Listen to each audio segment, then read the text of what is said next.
就先从名词的范例开始。半夜半普通念不写空格，也个两捏拱。好，这个空格我们可以填什么呢？我们来看看选项有什么。第一，暗中；第二，下面；第三，入住。像这样的题目呢，我们在解题的时候，第一个你要了解题目里面的半夜半是什么时候。我们客家人讲半夜半，8月半，8月的一半，8月15就是中秋节。如果你知道了这个关键字，8月半指的是中秋节。中秋节我们可能吃的是月饼或是柚子，你就能选出答案3，柚子。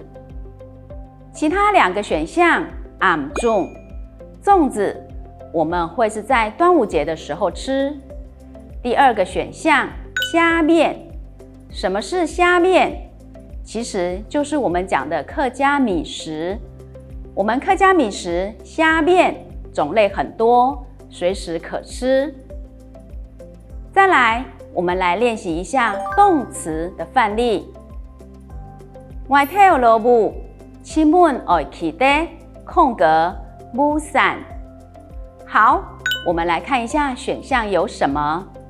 第一，这个字念成嗷；第二，这个字念成唱；第三，这个字是卡。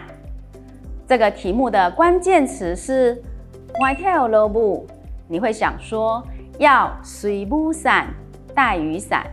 可是我们现在的选项里面并没有随这个字，所以我们把3个选项都放到句子里面来试试看。出门要记得袄雨伞。袄这个字的意思是折断。下雨，我们要把雨伞折断？不可能，所以第一个不能选。再来，唱。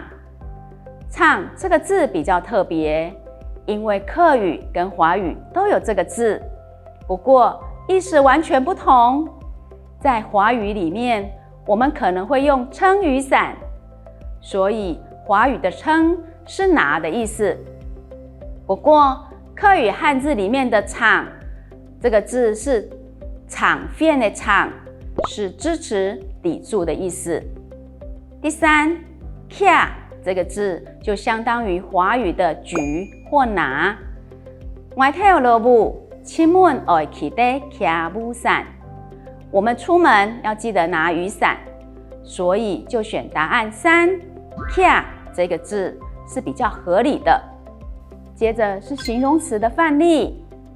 一杯挑人进空格，江黑嘎胸斗肺。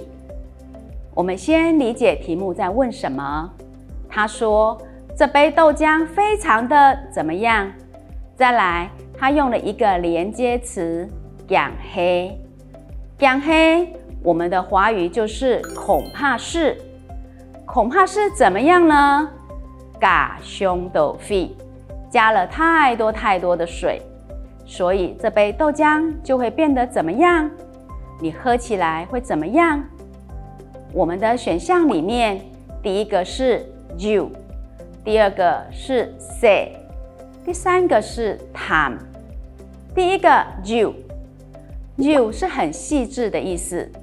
第二个 say 就是很小，豆浆很小，不太对。time 就是我们客语的淡，因为我们在讲饮料豆浆，又加了太多水，应该就是很淡，所以这里我们就要选第3个答案 time 比较合理。